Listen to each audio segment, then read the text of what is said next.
Welcome to the Windwheel podcast. Here to talk all things hockey are your hosts, Brad Crisco, Ryan Hanna, and Evan Lobsinger.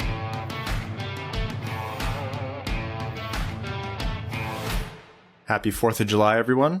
Hope everyone got the appropriate amount of inebriated and or sun drunk, or just had some relaxation with family and friends, or just found some quiet time if you managed to find that. And also to Canadian listeners, happy belated, hopefully long Canada Day weekend. Hope everyone had a good time. It's a long way of saying all that. I'm here celebrating. I have a red Solo cup. Not drinking anything. This is actually just juice, or I should say iced tea in here. But as long as the kitchen renos are going, everything I look like, or everything I drink looks like booze because it's coming out of a red Solo cup.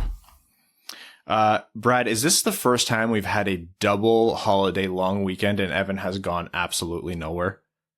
All it took was a pandemic. Just that. Because even during the pandemic, I mean, he found his ways. Because on Thursday or Friday, I messaged you guys and I was like, oh, Evan, I'm assuming we're going to have to go late because you're going to be out at a cottage all Sunday. And he was like, no, I'm at home. I was like, sir, pardon me? Are you aware there's a holiday? I played an ungodly amount of golf since Tuesday, so yeah, I made up for it. As you can probably hear and see. You sure you didn't have to go to like Gregory's Cave, Montana or some fake shit like that? No, but I am ready to go on a vacation. Very much so. You know how when you played old Grand Theft Auto games, when you got a car, they coded it so you saw that car everywhere on the road to represent like the phenomenon happening when you get a car. You see that car everywhere on the road in real life, like it's a mental thing. Mm-hmm. Ever since you told us about Jackson Hole, Wyoming, I am seeing it everywhere. Like, I'm seeing that town or city name everywhere, and I'm still not convinced this isn't just some, like, big psyop by you. You're paying to plant this phrase in articles and news stories all over the place, because there's just absolutely no way it's a real place. Yeah, a little 4th of July tidbit. Yellowstone National Park, which is just outside Jackson Hole, is the first national park in the U.S. Is it really? Or just outside of Jackson Hole? Yeah, I think it's about 45 minutes, maybe an hour. Depends on who's driving and how many elk are on the road that day. I am just so blown away by how little we know about you still after 6 years of this podcast. Hey, that's your problem. That's a you problem. Yeah, it certainly is. Oh, man. All right. Hockey time. Welcome to the Windwheel podcast. Looking worse than Evan on his worst days. I'm Ryan Hanna. Living in a very different world than Evan, I'm Brad Crisco. And I'm Evan. We have a lot to kind of touch on this podcast. The Stanley Cup playoffs have been rolling on, and for better or for worse, we'll touch on what's been happening there. There's some NHL news. An unfortunate occasion, Brad was right about something again. And then we'll have to talk about the Victor Arvidsson trade. And then we'll dive back into a prospect profile this episode as we're approaching the draft before heading into overtime. But first, I want to take this opportunity to do a few housekeeping items. First and foremost, I want to talk to you about the Jamie Daniels Foundation. The more we talk about substance use disorder, the faster we can end the stigma and get support to those in need. The Jamie Daniels Foundation is a children's foundation initiative and was established in memory of Jamie Daniels and founded by Jamie's father, who you'll know as Red Wings lead announcer, Ken Daniels, and Jamie's mother, Lisa Daniels Goldman. They strive to end the stigma of substance use disorder and provide support to those struggling with the disease or who are in recovery. To learn more and give them some support, visit jamiedanielsfoundation.org. I did a call out for this a few episodes ago, but I stuck it near the end of the episode, and I was again very fairly criticized for not doing this properly. So, making a very concerted call out. If you are on Twitter or are interested in being on Twitter and don't follow us already, at Windwheel Pod, it would mean a huge amount if you followed the show on there. Upping that follower count does quite a bit for us in terms of growing the show and getting it into more ears and basically just annoying more people with Brad and or my voices before they discover that Evan is here and makes everything a little bit better. No, but seriously, if you go to Twitter at Windwheel Pod, and then in the bio lists all three of our personal accounts as well, which you should follow, but would really, really mean a lot. We have a ton of giveaways and stuff coming as we approach the draft. jerseys, more hockey cards, apparel, things like that. A signed stick from a Red Wings legend for Patreon supporters. So stay tuned. All right. The Stanley Cup Finals. I feel like we talked about this 5 minutes ago, and the series is already 3-0. I said that I hope and I think that Montreal will at least be able to take one game off Tampa Bay. What happened? I believe it was Mike Singletary who said, "They are who we thought they were." Which is a decent team that was punching above their weight class, and everything that was going right for them has regressed to the mean. And in some cases, gone the other way. Carey Price has the worst save percentage through 3 games of a cup final since Jerry Cheevers in 1977, which means every goalie in the 80s had a better first 3 game of the cup finals than Carey Price has had this year, which really puts that into perspective. Andrei Vasilevsky has stopped all 19 of Montreal's high danger scoring chances. Tampa Bay has had 24 high danger scoring chances, and Carey Price has a 770 something save percentage on those. So there's a lot of little nuances we could get into on the series where Tampa's outplaying Montreal, but I think the big story is that Carey Price was the main reason Montreal got here, and he has gone complete 180, and it's tanked Montreal. I would say Tampa was by far the better team in games 1 and 3, but in game 2, Montreal was by far the better team. So this should realistically be a 2-1 series, but hockey. In my mind, what this does is really expose 2 things. First of all, every team that played Montreal, especially Vegas. I mean, I'm not saying all of these teams have to be as good or better than Tampa Bay, but watching Tampa Bay dismantle Carey Price and really pick apart that team pretty much at will when they've been on top of it, which has been most of the series, really makes you think, what did all these other teams do wrong, And I'm sure they're watching, the ones who can stomach watching, in disgust as well. But 2, it just goes to demonstrate the power of getting goalied in the playoffs. Timing a goalie hot streak is the most common way upsets happen in the playoffs. It's the most common way non-first seeds win. And it's just, it's the biggest deal breaker. And the moment that fizzles out, you realize what you're left with. Montreal, to their credit, I think is really come together, is greater than the sum of their parts. They're super unappreciated in a lot of ways. I mean, Brad pointed out last episode, we talked about Carey Price and some other facets, and Cole Caulfield and Kotkaniemi and Suzuki weren't really getting enough love, and those guys have been awesome. And still, when you run into a juggernaut like Tampa Bay and your, flaming hot goalie fizzles out, yeah, I can't find a good enough analogy for it, but you're just like kind of left there sitting with no clothes, exposed. There is literally no aspect of the game of hockey right now that Montreal is better at than Tampa Bay. Tampa Bay's defense is better. Their offense is better. Their goaltending is better. Their special teams are better. Tampa Bay has everything going for them. I was talking with someone about this at work today. You could argue this is the easiest series Tampa's had. They went through the Panthers, Hurricanes, and Islanders to get here.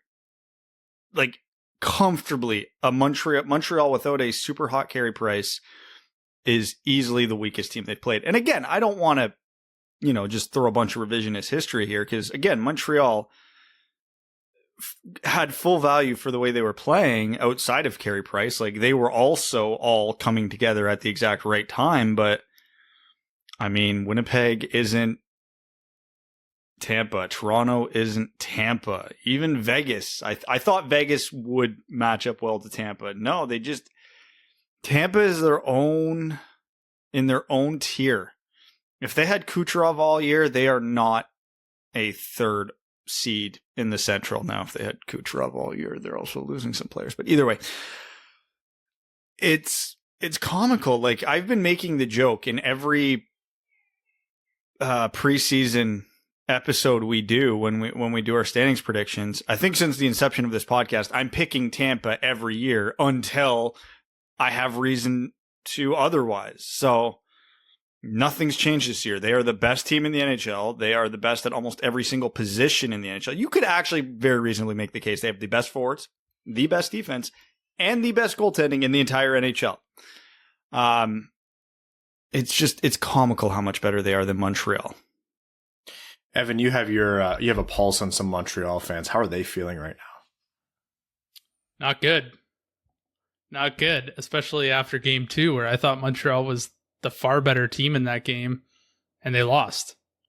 That was the panic button for them, and that's when I was like, this is not good. If Montreal can't be the better team and win, I mean, they're getting a taste of their own medicine for the most part. That's a game that they could have won and maybe should have won, but yeah, they're holding on for dear life. Like, it's not good for them. Yeah, my buddy who's a diehard fan, he hasn't said a whole lot lately about it, so he's just trying to conjure any voodoo he can to get them back in this series, and it's going to be impossible. I remember what it felt like after 2009, and it was a lot of just kind of putting hockey out of my mind for some time, because I was like, that hurt. Because Detroit was that close to repeating. There was a lot of different scenarios where they won that series. A lot of simple things that, they could do right and should have done right that kind of went wrong. And it was game 7, right? You play that one 100 times and it's going to go 50-50. But that was on the heels of winning in 2008 and winning in 2002 and knowing that they'd won back-to-back in 97, 98. If you're a Habs fan and you haven't won since 93, and the first time you're going to see the cup again is, 28 years later possibly in your own building, lifted by the other team. Look, the series isn't over. I would give Montreal's chances of coming back probably the longest odds I would give any 3-0 team I've seen in a long, long time to come back and win. But that's got to be some special kind of pain. If you're a small business owner in Montreal, please invest in some good plywood to board up your windows. I'm not feeling great about infrastructure right now, I guess is a bad way to say it. I don't know if Montreal's a good comparison to the Red Wings of 2009, though, because they're going to take a moral victory. They're not. From this. They're not, but they should. They were the lowest seed going into these playoffs. Like, this is the first true Cinderella story we've seen in the NHL since the 06 Oilers ran to the Cup Finals. Like, it's been a while. We can all talk about the 2012 Kings, but they were one of the hottest teams in the NHL for the last 3 months going into the playoffs that year. That did not surprise anybody. The Predators, when they went to the Cup Finals, again, they were hot going into the playoffs. Did not surprise that many people.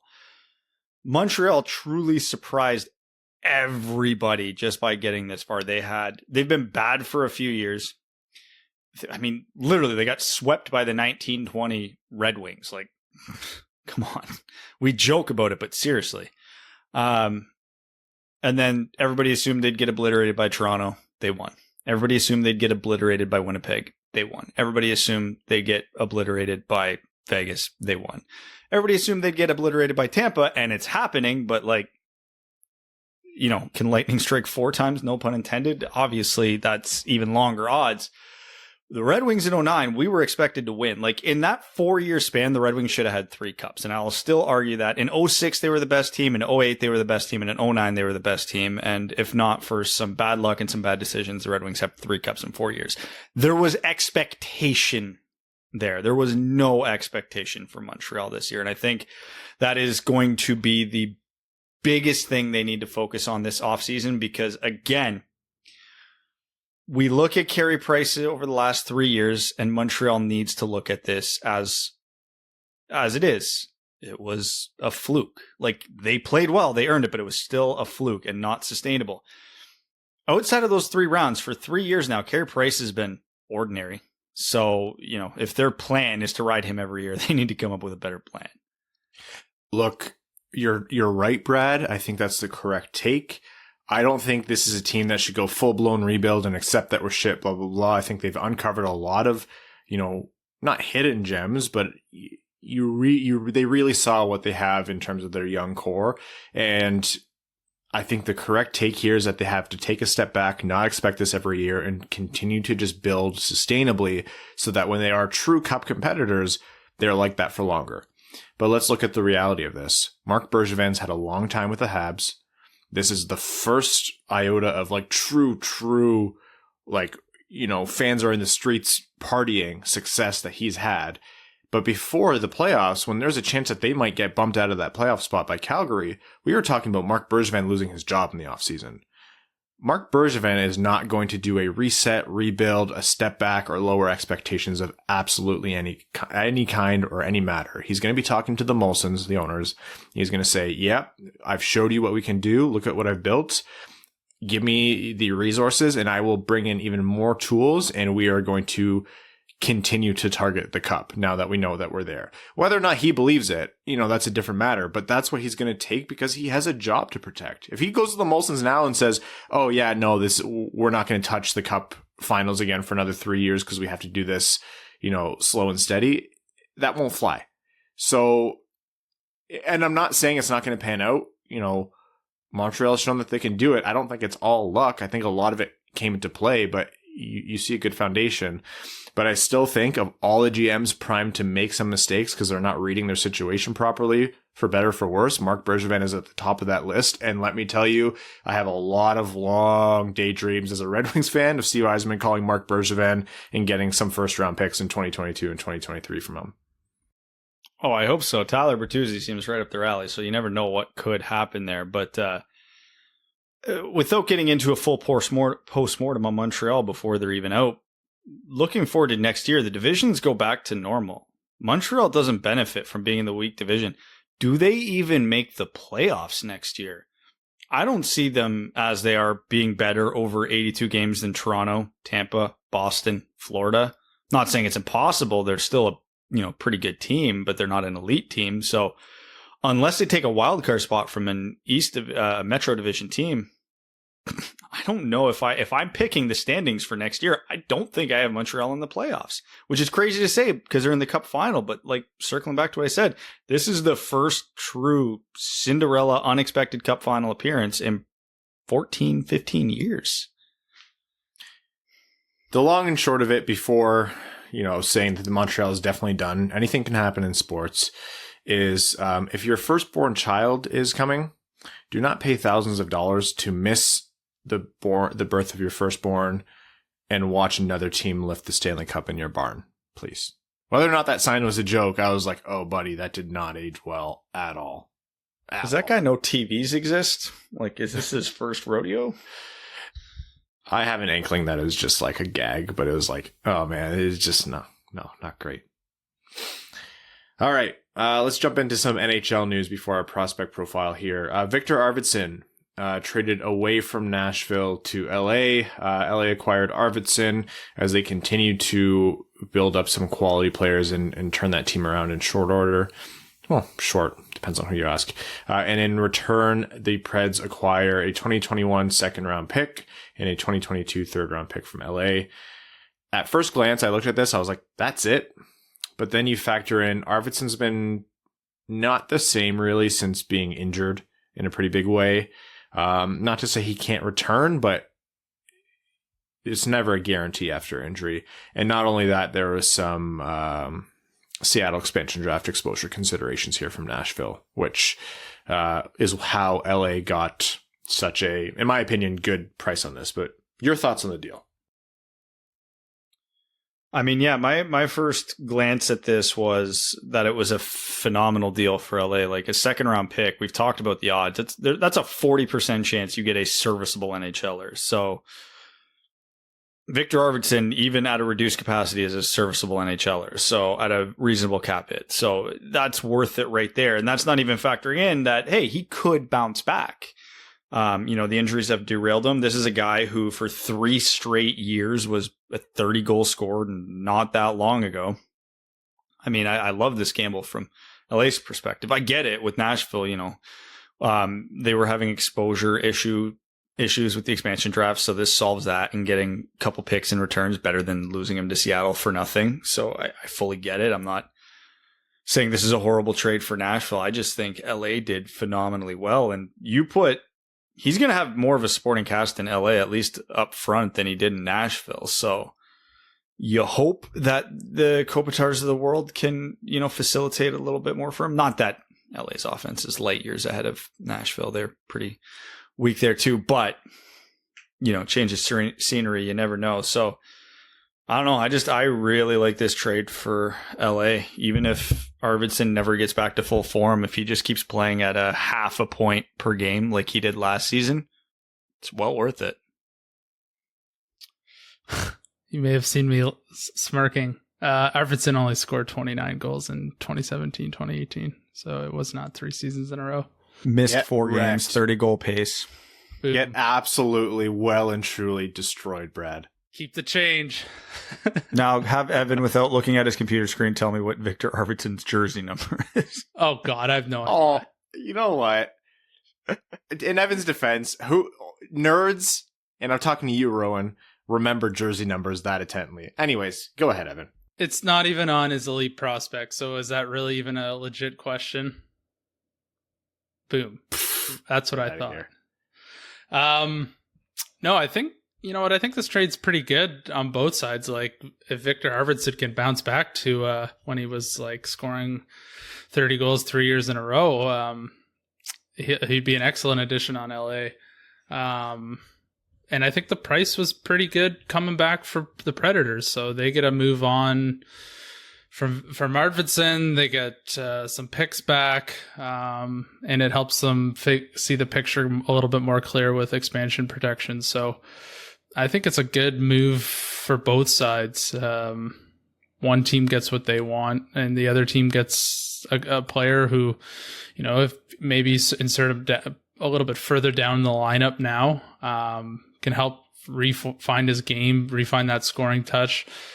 I thought this was a good move on both sides, and both perspectives make sense to me. Speaking of good moves, or maybe the lack thereof, we mentioned last episode that Duncan Keith is being shopped. Some Western teams were interested, and it's emerged that what a lot of people theorized, including Brad, was the most likely candidate in the Edmonton Oilers is actually true. And so Ken Holland and Edmonton are looking at adding the 38-year-old left-handed defenseman to their roster. Duncan Keith is not the player he used to be. I'm not completely familiar with his, redemption arc or how good or bad he's been in the scope of his decline, but he has declined significantly. Like, this isn't Norris Trophy Duncan Keith. We're talking about a Duncan Keith at points where you're saying, why is he on the ice? Not all the time, but still. 37 years old, 2 years left on his deal, full no move, just over $5.5 million per year remaining. And a team is going to pay to acquire that. Like, New York just had to pay Detroit a second to take Mark Stahl. A year of Mark Stahl at, roughly similar cap hit. And a team is going to, we don't know what the end result will be or if the trade will even happen, but I just cannot imagine adding a 37-year-old Duncan Keith is going to make a massive impact on that group. I don't know. I get that it's a different school of thought a lot of the times with the way Ken Holland likes to run teams and maybe the opinion we have, but I just can't see how it would be worth it. If Chicago's paying Edmonton to take him, then absolutely. I actually see a lot of value in that deal for Edmonton. Veteran leadership, good in the room, maybe can play third pair minutes, and you get money or you get an asset for taking him, sure. But if they give anything up, I don't know, man. I'm not a fan of that at all if I'm, a fan of the Oilers.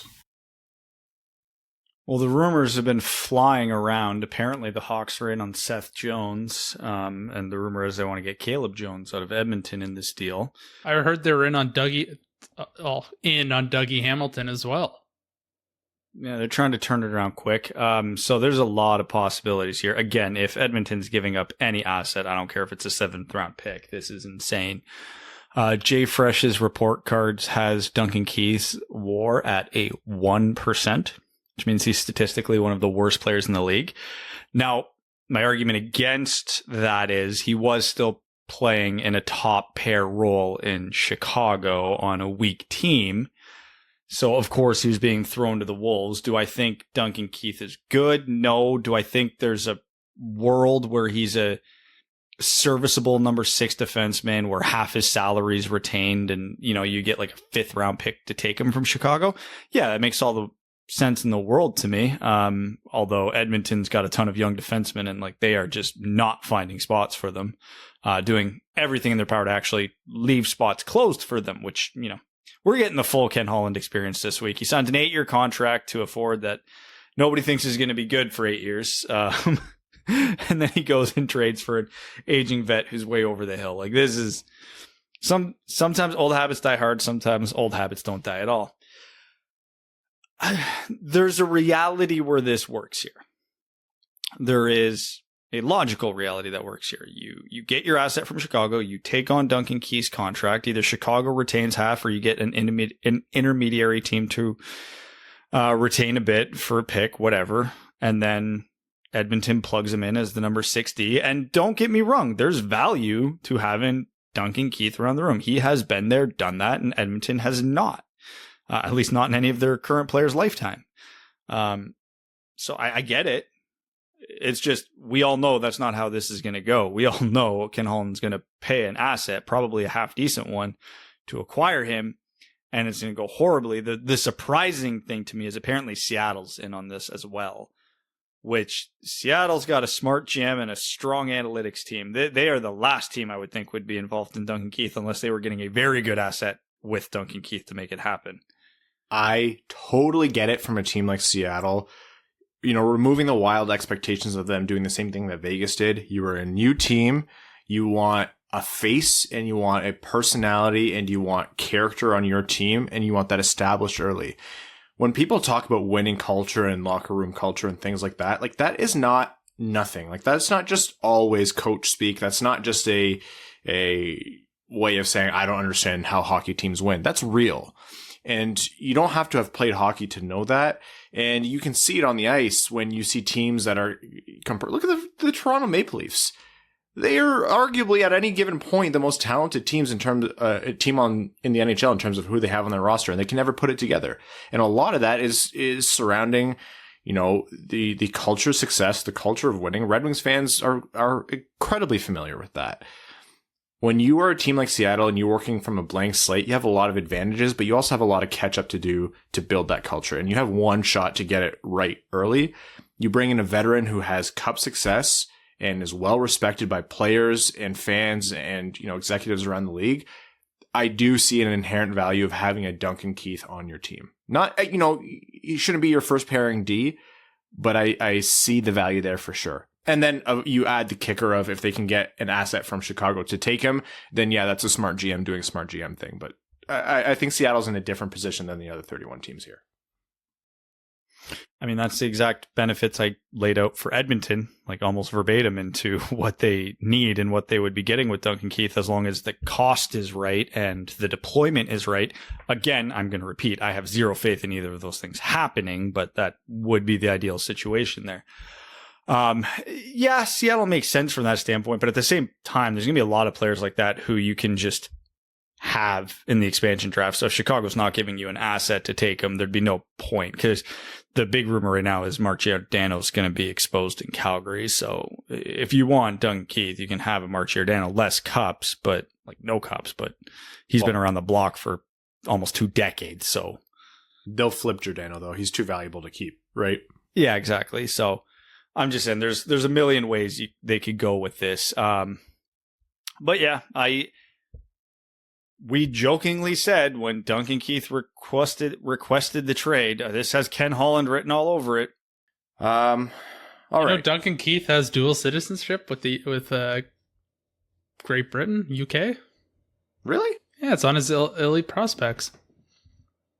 You're just full of facts today. I found that surprising. We should make that a recurring segment. Fact of the day with Evan. It's up to you whether it's hockey related or not. It could be about, the elevation of golf courses in the Pacific Northwest or, an NHL player's dual citizenship. Here's a fact. I can't putt. There's a fact. we can call next time. Fun facts We can call it Fun Facts with Evan, and we can give him an itinerary book, and he can just be that dude from Eurotrip. Sure. That's that aligns more with Evan's personality than anything else we've ever asked him to do on this show. Okay, let's move on here to a prospect profile. We're getting closer to the draft. The conversations are narrowing in on a specific group of prospects at each range that Detroit's drafting in the first round, but still we want to cover a lot of prospects leading up towards the late end of July. So today's prospect profile is on center out of the US NTDP, Chaz Lucius. Brad, take us away. He's small.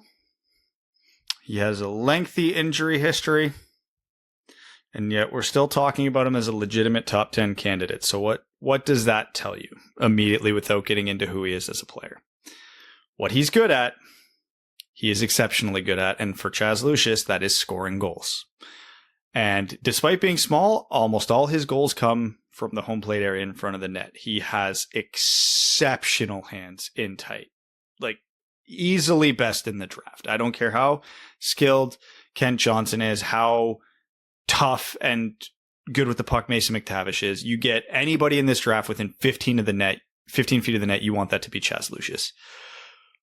Now, he's good in other areas. Like he's one of those types of players where he's above average at most things in the game of hockey without going, each little intricacy. But that one thing is so exceptional, how he can work through players and around players and find space and track the puck, that he's going to be intriguing. I forget one of the interviews we did, I asked someone about Chaz Lucius just because there's always that guy that jumps way up the board, the Barrett Haytons of the world, the Mo Siders of the world, the guy that goes in the top 10 that nobody saw coming.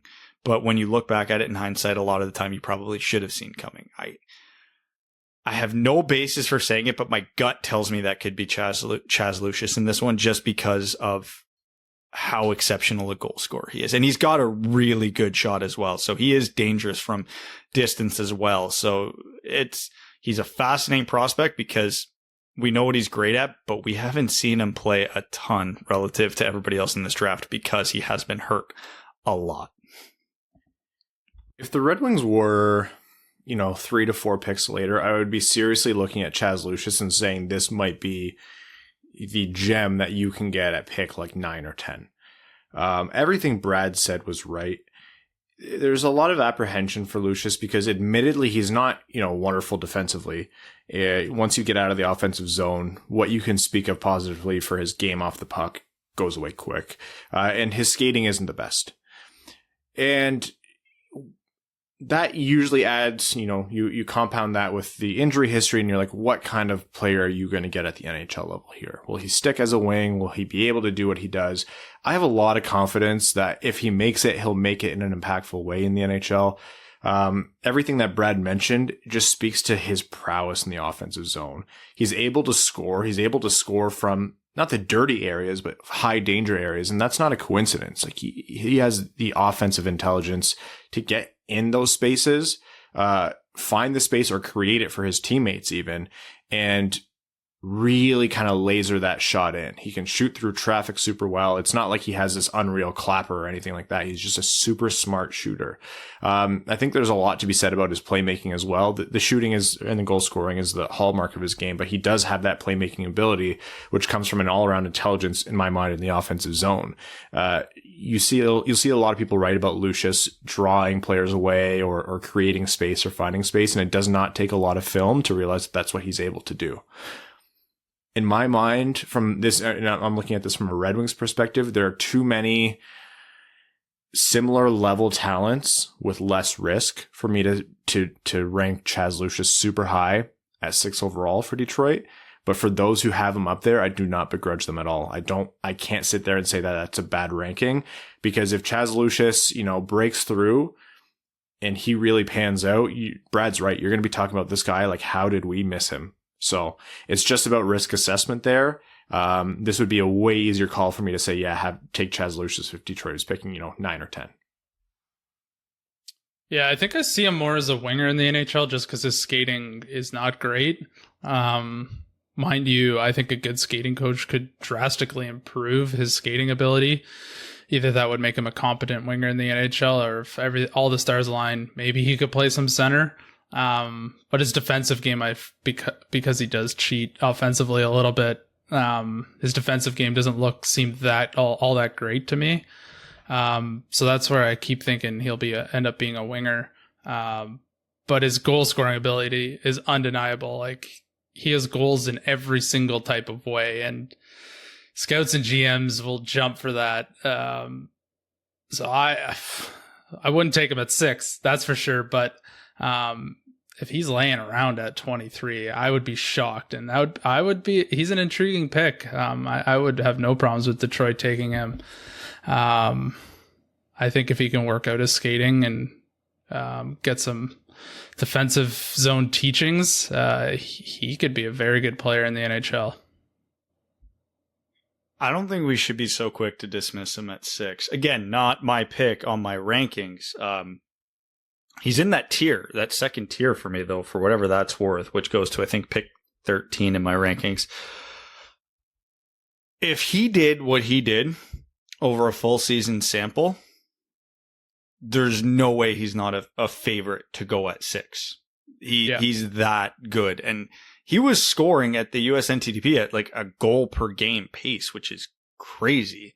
It sucks that he got sick before the U18s and we couldn't see him against his peers. So he is the true wild card. Now, he was a top prospect going into this season. So what he did this year was not an aberration. He was a top 10 potential from the get-go this season, and the fact that he only played a handful of games but lit it up isn't surprising. This is what we expected from him. It just wasn't a lot of it because, again, if we're just quantifying goal scoring as a stat, as a skill overall, he's top of this draft. It's just, like Ryan mentioned, there's a lot of risk with this pick. So Eisman's done it before. He picked Brett Connolly 6th overall, even though I think Connolly played less than 10 games in his draft year. He is not afraid to take players who have injury histories at this age. And Brett Connolly obviously didn't pan out. Hindsight 2020 was a bad pick, but just Eisman wasn't afraid to do it.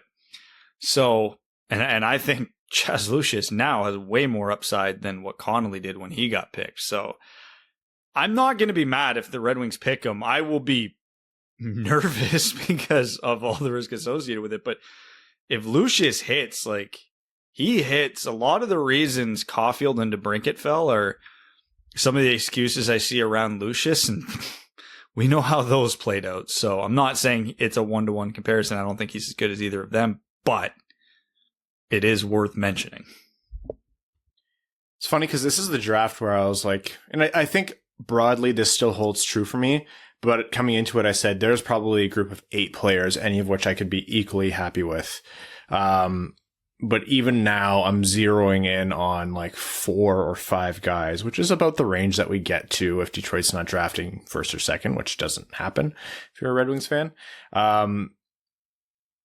Lucius, admittedly, I haven't given enough attention to. And you're right, Brad, we probably should do a bit more in that regard.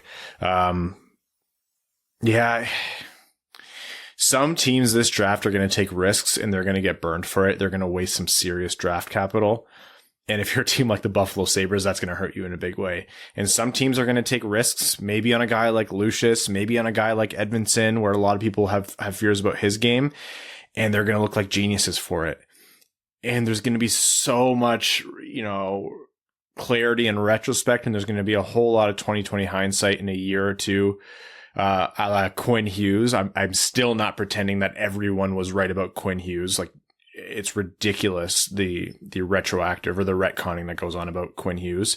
There's going to be a lot of conversations of how did we miss it or how did we mess this up? And yeah, I mean, the truth is, if we knew who that was for certain, we'd probably bring that to Steve Eisman before the podcast so we can get, paid for it. But in reality, everyone's just like, you look at, pick the prospect person, whether it's, from a major network or independent that you like the most, and then find the next 5 people after that. And you're going to find 6 different opinions. It's impossible to pin that down. And Chaz Lucius is firmly in that mix. If Detroit takes him at 6, I'm saying that's really not who I expected based on who else was on the board, but I can absolutely see why they took it. You're right, Brad. Like the precedent is there. He also had, I don't know if you guys mentioned it, but he had 13 goals with the U18s as well and 20 points in 13 games. So yeah, this guy, like, it's not an anomaly. Like, this guy can score and he can score in bunches. So if this is the guy they want, then there's precedence for a big boy pick at 6. Time will tell. Time will tell. More draft content coming up in future episodes. We're going to jump into overtime now, and we're going to start with our incredible Patreon supporters. If you are able and want to help support the show, patreon.com/Windwheel podcast. It means a ton to us. Patrons, there's going to be a ton of giveaways coming up approaching the draft that are open to everyone. Patreon supporters are actually always automatically entered. You don't have to do anything extra for that. You can have additional entries if you participate, however it is. Usually it's on Twitter, like follow or retweet or what have you. But we're also going to be doing Patreon exclusive stuff. Like I said, a signed stick is the big draw this year, as well as some more, jerseys, cards, things like that. Anyhow, we're going to get to questions starting with Patreon. Bill Nye the Thigh Guy. Oh, shit. You guys are funny. It says, Happy America Day, dub boys. Just kidding. I'll keep my America per 60 within reason so I don't sound like a douche canoe. You guys have been killing it with the content and the interviews you've been doing and are only getting better. Much appreciated, Bill Nye the Thigh Guy. Says, I also just realized that Kucharov has scored more points in the playoffs than any Red Wing all season. I have no words. I saw that stat, and every time I read it, I try to actively push it out of my brain, so thank you for that. How close is the Windwheel podcast returning to the studio, and have we thought about doing a watch party or stream for the game tomorrow? Okay, we are very close to returning to the studio. There's a lot of things kind of up in the air where we live right now, just in terms of restrictions, but it's a conversation that is ongoing, and we're hoping it's sooner rather than later, but we'll keep you all posted. A watch party or a stream for the game tomorrow, it depends on how available we are. Evan's moving into a new house, and I don't know what Brad does besides 2 toddlers, but that seems like way too much time commitment for one person. And I cry a lot lately, so it just really depends on our availability. But maybe we can whip something together. Maybe. Keep an eye on Patreon or the Discord. Sebastian Vettel's hairline says, Hey guys, big fan of the pod. I was wondering if you would be going to conventions when things open up. Brad, are you going to SockCon?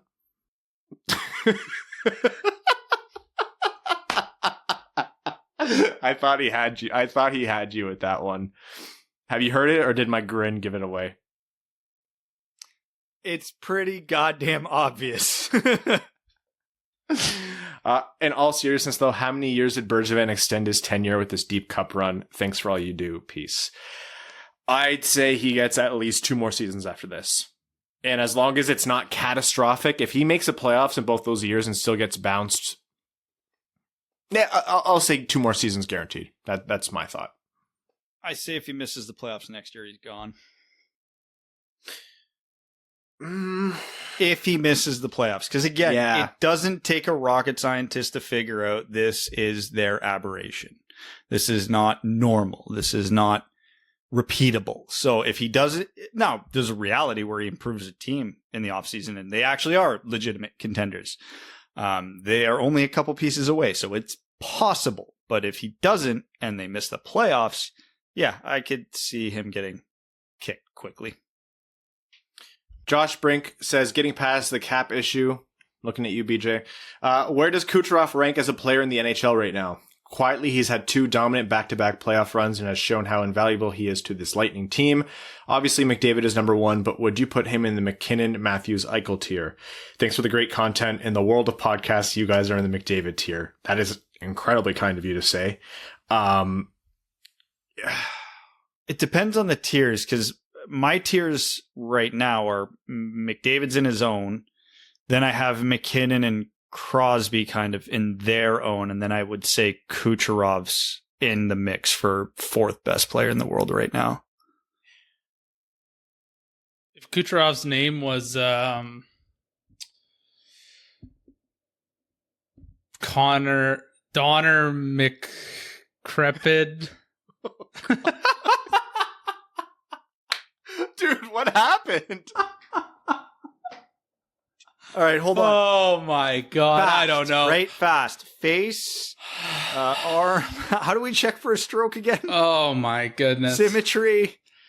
There were so many names coming to my brain at once. That's the best I could come up with. Dude. That's all that came out. They all came out. Oh my God. If his name was John Smith from Red Deer, Alberta, people will be comparing him and McDavid to one another right now. No. McDavid, yeah. McDavid, obviously, to me, is still the number one, but I would say people think he's the second best player in the world. Connor McDavid just won a unanimous Hart Trophy. There is nobody in his tier. I just said he was the second best player in the world. Yeah, but he's not going to be talked about like McDavid. You could argue he's up there for second best player in the world. I don't have him there, but if you could absolutely make that case, but McDavid's in his own reality. If he was French Canadian, Quebec would say he's the best player in the world. No, yeah, but Quebec says that about friggin' Philip Deneau right now, so go look at certain Montreal media members' tweets about this team right now. You don't have to go too far to find that. I think I come in somewhere in the middle. I think Evan's absolutely right. There's a lot of inherent bias against Kucharov. Tampa Bay's villainy role in the NHL right now is only adding to that. I think if you're separating into tiers, he's in whatever tier is right behind McDavid. And yeah, I will say that until his performance dictates otherwise, but I don't think that'll happen anytime soon. No regular season points, though, so bit of a scrub. What a bum. Only a playoff performer. Cody Stark says, hey guys, I hope you're enjoying the Starko's spices. We got them. Thank you so much. I'm very excited to pick them up from Brad.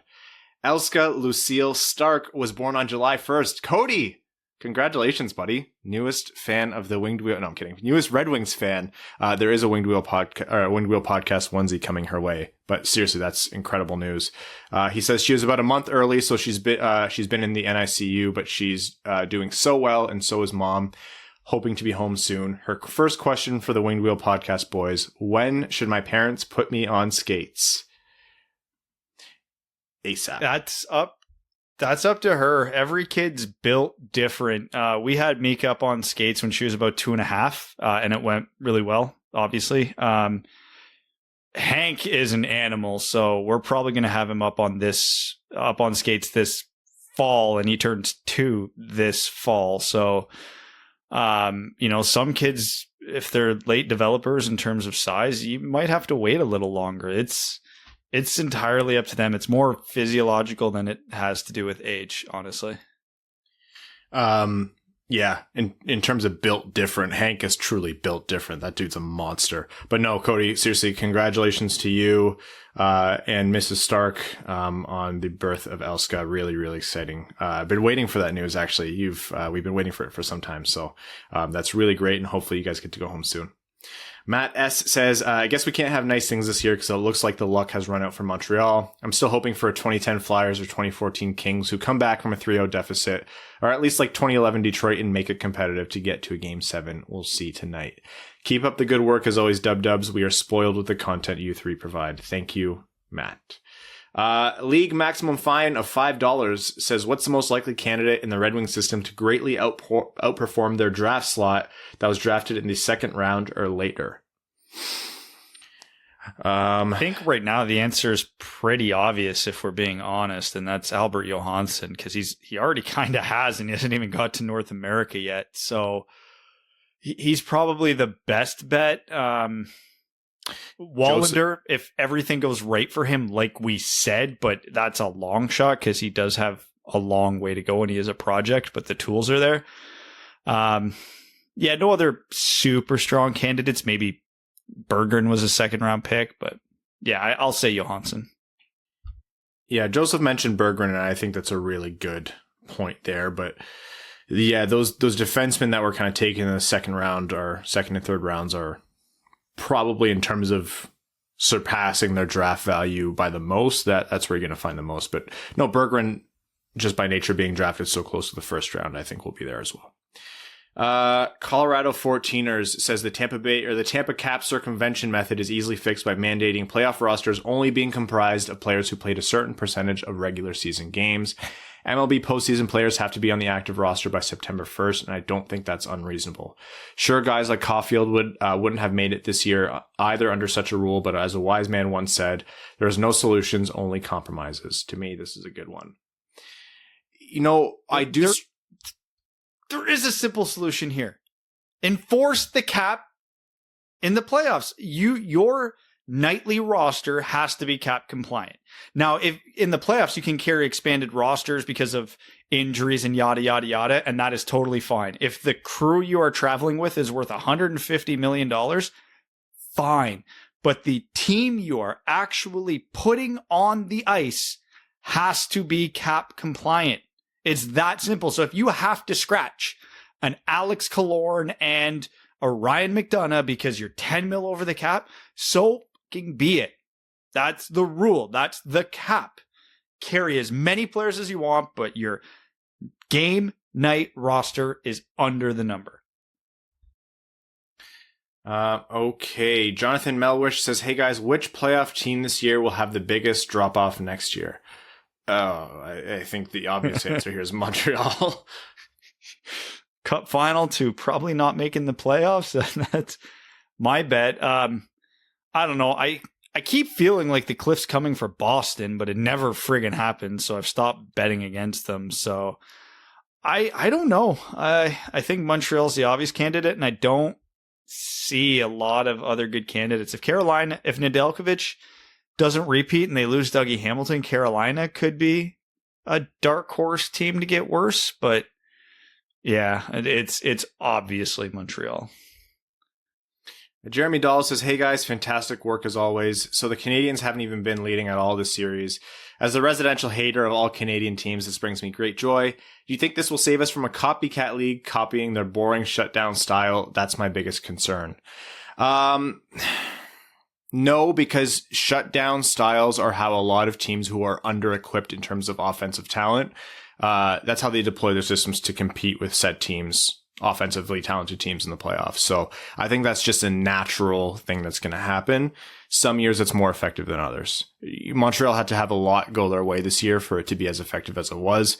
A couple bounces in any, the Vegas series or the Toronto series, and we're not looking at this even being a conversation.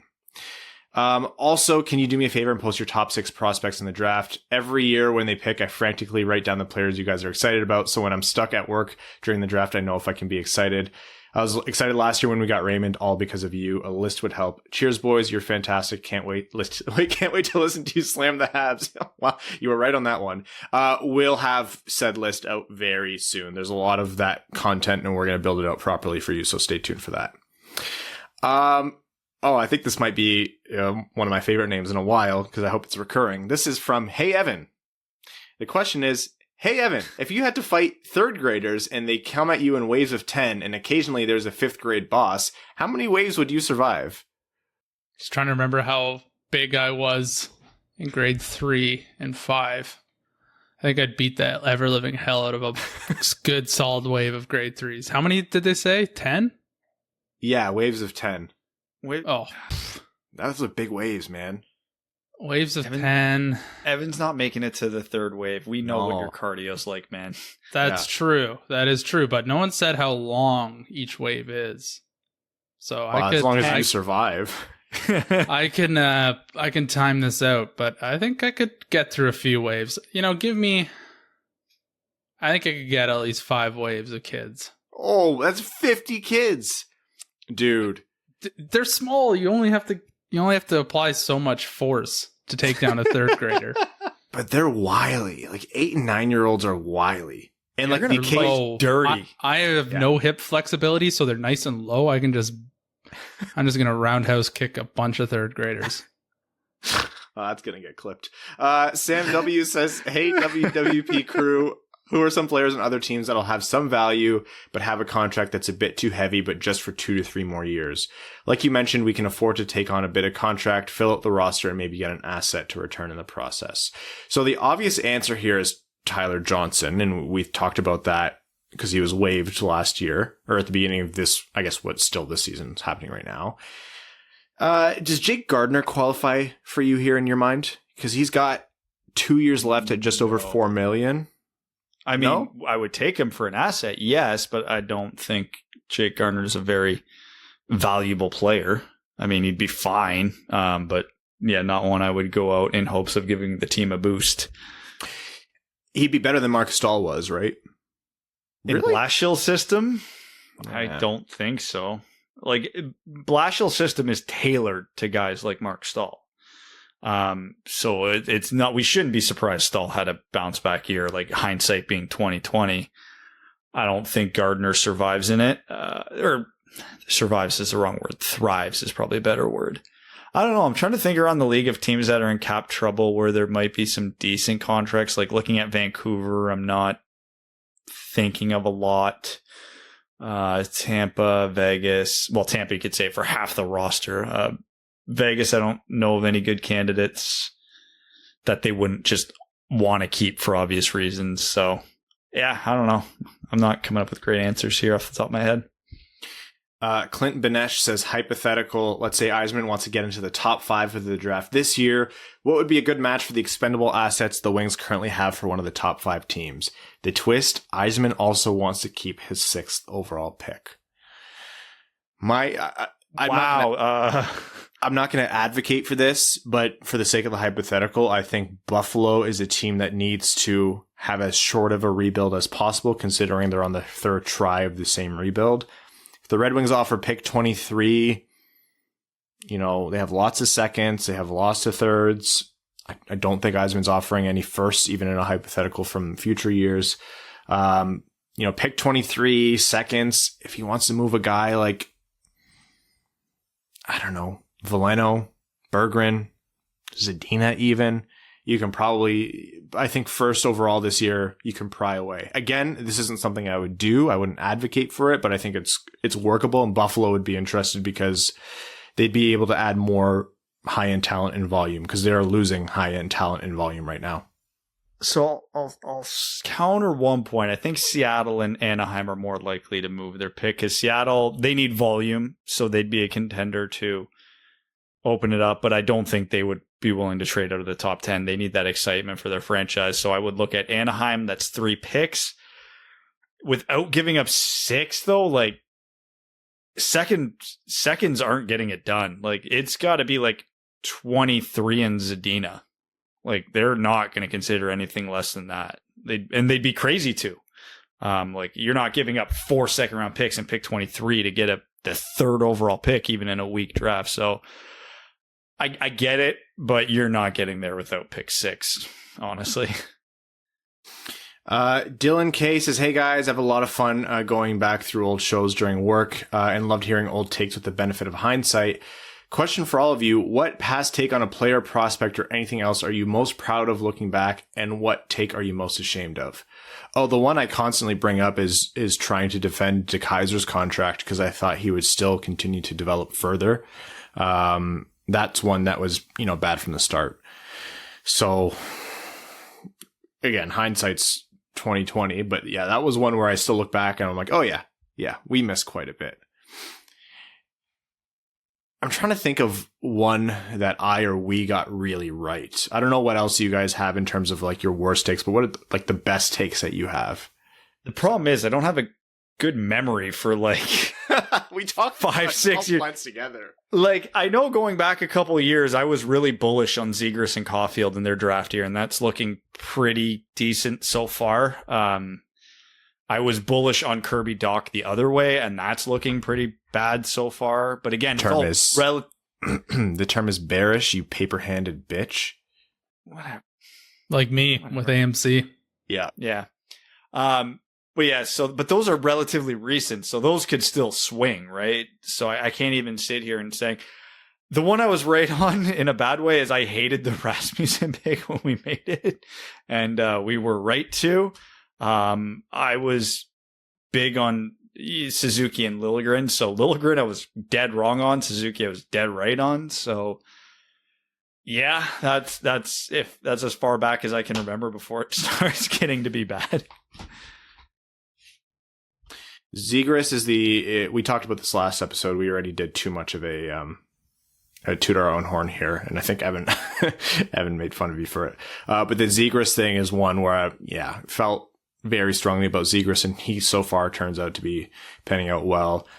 New Hook is someone that I know we were big on and I know Colorado appreciates. Jacob Chychrun comes to mind. I was huge on Jacob Chychrun. I wanted the Red Wings to pick Jacob Chychrun so badly. And in the context of the Datsuk contract, at the time we were like, man, I get the reason to trade away this contract because it's hindering this team at the cap when they were still, for whatever godforsaken reason, trying to compete. But we Stamkos! We wanted Chychrun. Yeah, it was for Stamkos, but we wanted Chychrun so badly. And then initially with Hronek, it was like, well, they got Hronek and they got the chance at Stamkos. But now it's like, ugh. It's funny. I went back and looked at my tweets from that draft because I was like, how did I react to it? After pick 15, I literally was tweeting pictures of Jacob Chychrun at the Red Wings Twitter account. I'm like, this guy right here. And then you could see my anxiety ramp up as Bettman went to the stage. So it's funny looking back. Talk about just poor execution. To find out the Red Wings didn't even talk with Stamkos, and that was the mastermind play that Ken Holland drew up. That's inexcusable, really. You think you got to play at a guy and then he doesn't even talk to you? Yeah. That's bad. That's really bad. Not going to get into the whole conversation here because we have to move on. But one thing that's mentioned is at some point, a lot of the Red Wings magnetism to free agents went away, and Mike Babcock was a big factor in that. So next comments from Evans Mathematics PhD says, hey fellas, I realized I'll be hiking in Yellowstone during the expansion and NHL drafts, praying for good cell service so I won't be the only Red Wings fan to not know we took Wallstedt at 6. I've been listening for a year now, and I'm curious to know how you guys got to know each other and how you decided to start this podcast. So we try to inject the story every so often so that new listeners know, but the long and short of it is we are 3 dudes who are in one way or another. We all live in the same region. It's more or less Leafs land around here. Where I was born and raised was 50-50, right across the river from Detroit and Windsor. 50-50 Leafs and Red Wings with some Habs sprinkled in there. But yeah, we were 3 dudes who in some respect want to do this, talk Red Wings and start a podcast. And it was Brad who put the call out. We all met up. I met someone from the internet at a Tim Hortons. Brad didn't stab me in the face that day, which was great. And we just literally started doing it. So this friendship and and everything was born on the show. So those of you who have been listening from the beginning or a long time have literally listened to us grow as friends as well. And I'm from the bottom of my heart, I can say, wow, I'm shocked that we haven't killed each other, and I can't rule it out yet. The pandemic's helped because I Googled how to kill someone through a computer multiple times. Number 1 Steve Ott fan says, I saw some Oilers fans on Twitter talking about the impending Dylan Holloway for Duncan Keith trade. One of them mentioned that Ken Holland has never been fleeced before. Another fan agreed, mentioning that they might have trust issues because of Chiarelli. Just thought I'd share. Honestly, after Chiarelli, they're not wrong. Ken Holland's a big improvement. Yeah, fair, but we know Ken Holland has the capacity to make fantastic trades, and he's done it. The Tatar trade was phenomenal, and it still has an impact on the Red Wings. It's just, which trade are you going to get? Are you going to get a salvage? Are you going to get... It's so easy to look back retroactively. I'm honestly not too concerned about trades for... Ken Holland's, I'm starting the rebuild trades. Fantastic. Ken Holland's, I'm trying to compete trades. Not as good. Lars, the prophet of the towering behemoth, says, "Hey boys, do you have any favorite historical non-sports related moments? One of mine is the Viking Battle of Stamford Bridge in England, where the Norse invaders, I know this one. Norse invaders were surprised by the English, and a single Viking berserker held the English army at bay at a choke point, allowing the Norsemen to regroup. The berserker killed 40 men at the bridge before he fell after an English warrior rammed a spear into his crotch through the planks of the bridge from below. The Norsemen lost the battle, and it's said that the battlefield was so full of bones for 50 years afterwards that the field was white. Brutal times." Big fan of Vimy Ridge and the role that the Canadian Army played in that one. That is, there's a lot of World War history, especially growing up in Canadian schools. You get a lot of like specific battles and stuff. So Vimy Ridge is one of mine. I watched 300 a couple times. Oh man, that movie holds up, eh? Yeah, the old Battle of Thermopylae.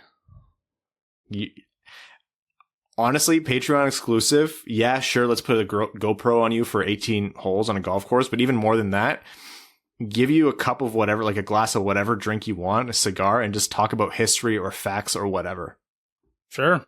I mean, there'll be literally zero useful footage or vocal tracks for the golf because I'll just be swearing the entire time. But yeah, let's do it. Vaxxed, Waxed, and at the 69th annual SawCon. Says, "Hey fellas, back in New York City after spending the week in Michigan with my brother, sister-in-law, and my perfect 5-month-old niece who will one day rule the world with an iron fist and drink the blood of our enemies, starting with Regis Pierre McGuire. In many mock drafts, I found myself gravitating to the same players after the first round. Red Savage, Vili Koivunen, Daniil Cheka, Kirill Gerasimyuk, Dylan Duke, Sean Behrens, Victor Sternborg. However, mock drafts admittedly feel more like exercises in futility and inflated expectations. Last year, I was a real high on Emil Andre when he was taken by Philly right before the 55th, and I was pounding the table for Roni Hirvonen or Jeremy Poirier, and instead saw the head-scratching decision to take Cross Hannes. I feel like we're going to see a ton of that this year in what is sure to be a crapshoot. Hope everyone with the Blackhawks gets fired or traded to Edmonton and they have to relocate to somewhere stupid like Cleveland or Hamilton and change their name to the Silly Wombats or something else dumb. Screw that entire org. Aussie for Hall of Fame. Stay fresh, cheese bags. One note on the, second, third round picks. It's not unique to last year. It happens every time. And I think it's perfectly fair to research and have your targets. Just know that if you thought the first round was unpredictable, oh boy, does that open up as you get into the second and third rounds, which does make it sweeter when there's a guy where you're like, oh, this is a super underrated player. I want the Red Wings to take him really badly. Or, this guy has a lot of value and could really pan out in a big way, and the Red Wings get him with a late second or third round pick. Then that makes it more fun. Do you know how many times the Red Wings have picked my favorite guys, like mid-second round or later? Never. Not once. They haven't done it. I hate it. Once, I just want it to happen, but they never do. I find that it's always Toronto, Carolina, or LA who's doing it lately. They seem to be the biggest winners. Always Carolina. Yeah. Always Carolina. And Philly last year, because I liked Andre and Zayd Wisdom, and they took both of them. And yeah, boy, did Zayd Wisdom pop off this year. So, yeah, hey, old successes there. That was one I was higher than most on that's working out. But the only guy outside of the first round where I would have banged the table and said, take this guy, where the Red Wings took him was Berggren. That was it. That was my one. And that was like the second pick of the second round. And just a couple Reddit questions here. Jeremy D19 says, do you guys think Stetcher will be trade bait this year, or is he worth keeping around to hold down the third pairing once we're better? I think both are true. I think if Yzerman doesn't really get the offers that are worth it, I perfectly well see a lot of scenarios here where Stetcher stays with the team and they extend him further. I think he's been super viable. That said, I think he'll be an attractive asset for a lot of teams. So that will just be dictated by, I think, how the trade deadline is. Yarvik7 says, you guys are the highlight of my hockey life right now. Thank you, and I really appreciate all of your efforts. Do you think UFOs are real? You know what? If anything since 2016, or if 2016 and onwards has taught us anything, it's that don't rule out the impossible. So yeah, why not? And time for one more quickly. Winter Swan 4334 says, what are your thoughts on Vegas not having to participate in the upcoming expansion draft?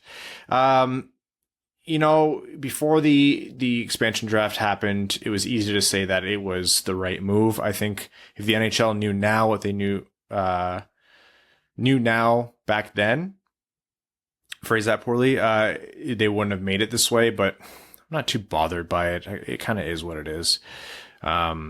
I would like to see it different, but it's not anything I'm going to lose sleep over. So that is just some very quick Reddit questions. Apologies that you didn't get the full gamut of hosts answering that one. Just had to quickly splice this in. Some audio issues recording remotely. Can't wait till it's over. All right. Ryan, you're muted, buddy. I remember my first podcast.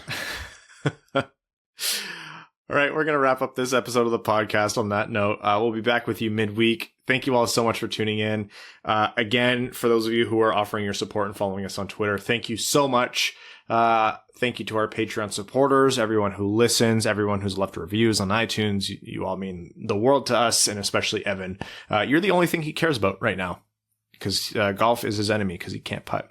Anyhow, especially our name level Patreon supporters, Arjun Shankar, Yves Bartels on behalf of the Sarah Grand Foundation, Brett Bailey, Terry, driver of Crying Ryan, Hannah's Banana Slamma Jamathon, Taylor Tadgel, Brandon M, Citizen High Five, Craig Kibble, Greach, Hana Lee, Hassam Al-Qassem, Jacob Turner, Jake Kiefer, Joe Santangelo, Justin and the Angry Mob, Kalen Wood, Cody Stark, Kyle Hashman, Kyle McClure, Matt McKay, Matthew M. Rice, R.A., Ryan Hubbard, Scott Martin, Stacy Lynn, Zach Spring, Andrew Bohan, Sam Bankson, Adam I Wish I Could Finish Like Ernie, another former junior goalie turned golfer, Antonio Gracias, BJ Crisco, Colorado 14ers, Connor Leighton, Dave W., Evans Bingo Card, Jeremy Brocker, Josh Yelton, Kevin McCracken, Quaz, Matt Keeler, As Good As It Gets, Stan Olson, The 20 Centimeters of Justice, Trevor Pevavar, Vaxed Waxed at the 69th Annual SockOn. Thank you all so much. Stay tuned